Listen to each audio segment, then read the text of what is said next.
Good morning. We're back with another deep dive character study, and today we are talking about the Kid series from John Sanford.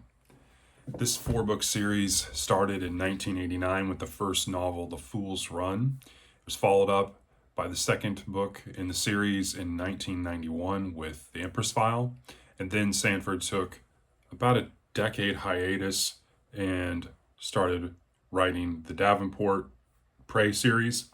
And then he came back to the kid series in 2000 and 2001 with The Devil's Code and The Hangman's Song. These four books are some of my favorite reading and a series. I've read them multiple times. I believe I'm up to 4 times now. I really find Kid's character very interesting, and so let's talk about it. The Kid character also crosses over, as many of you have been telling me to read Bosch and how Conley has created this kind of universe. There's also a universe that Sanford has created when it comes to Kid and the Davenport Prey series as well.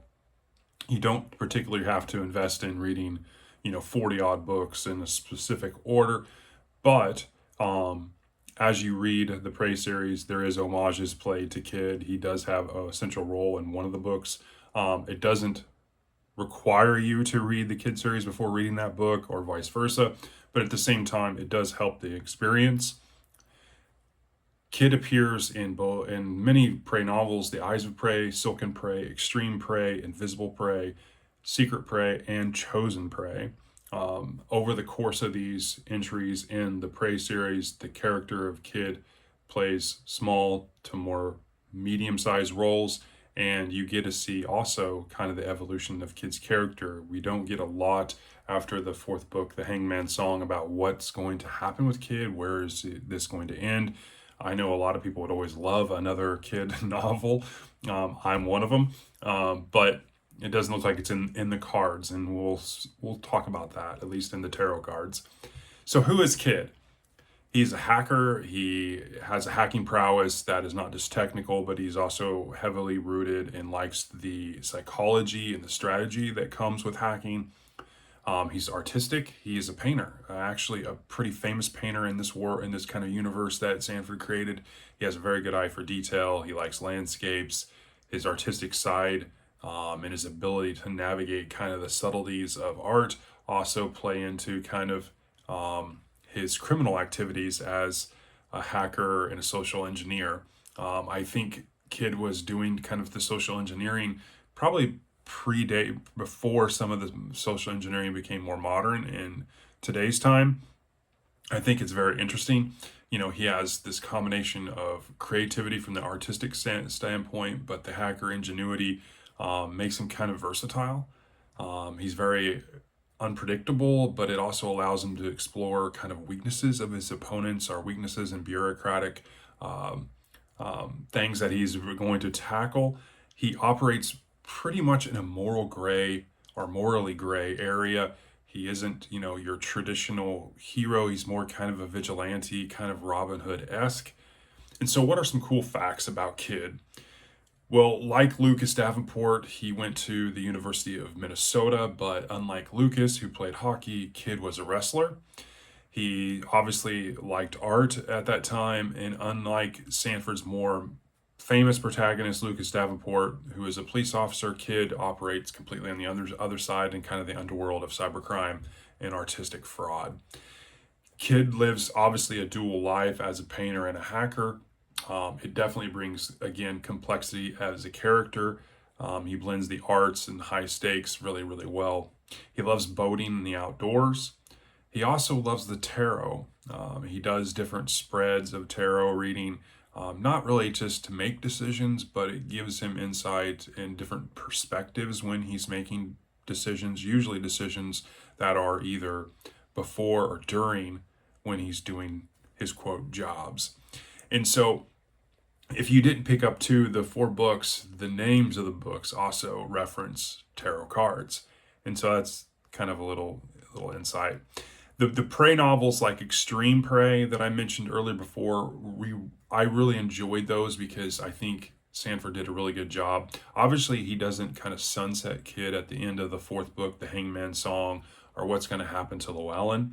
Obviously, there is something there, and we'll talk about that in a minute. But what Sanford does is he creates this universe to where later in subtleties we get involved in some of the Lucas Davenport investigations, and then they develop a relationship, Lucas and his wife Weather, with Kid and Luellen, and you get to see kind of how Kid's character developed post the 4 books. So I thought that was really, really cool. So any great character, like a Kid, has amazing side characters, and so let's talk a little bit about these. Obviously, when you're talking about his inner circle, Kid's inner circle, you got to talk about Luellen. She's definitely an interesting character. You get to meet her throughout the 4 books. She plays definitely some pivotal roles in some. She definitely is an on and off again lover of Kids. At the same time, their relationship is very unique. They see other people, but at the same time, they're like a pair of old shoes, so to speak. And Llewellyn is the burglar and kind of the muscle, where Kid's the thinker, the more artistic, creative one. She is kind of his yin to his yang, and at the same time, Llewellyn is not she's not perfect. Just like Kid, she has some faults. Obviously, she's a burglar and has her own kind of thing, but at the same time, she definitely likes cocaine. And it's definitely kind of recreational for her, but at the same time, Kid is always worried about it. You can definitely tell that there's feelings for both of them, for each other, and throughout the 4 books, you just don't know where it's going to go. I particularly hoping they were going to end up together, and you get to see that with the Prey novels from Lucas Davenport, where they ended up. You also get to learn as you read the Prey novels, Llewellyn's real name, which I thought was really interesting. There's also Bobby, who is Kid's hacker friend, who does a lot of intel for Kid. He plays a pivotal role in the last book, The Hangman's Song. He is great. There's also Marvel and John. He meets those in books 3 and 4, especially John. They're both really interesting characters and add a lot to the books. So where should you start reading the Kid series? Obviously, you want to read book 1, The Fool's Run. That's where you get an introduction to Kid and some of the other characters, and it's definitely your entry point. You don't have to read any of the Prey novels or read in specifically, 30 novels in chronological order to understand Kid as a character. If you stick to these 4 books, it makes a lot of sense, especially if you have been kind of eyeballing the Prey series down the road. Not that it requires you to read the Kid novels before reading the Prey series, but I think the Kid novels are fantastic. I like them better than the Prey series, and I like the Prey series a lot. So my ranking of these 4 novels, obviously the 4th novel is my favorite, The Hangman's Song. That's my number 1. The Fool's Run, the first book, is my number 2 favorite. The Empress File, which is the second book, is my number 3. And then The Devil's Code is the third book, but my number 4th in terms of how I rank these.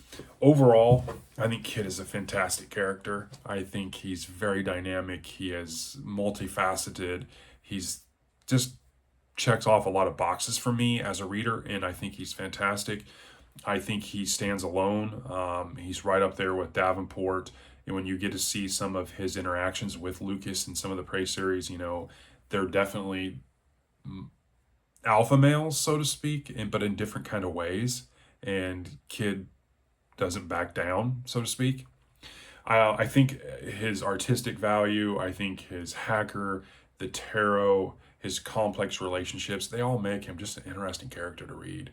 And so that's my take on Kid.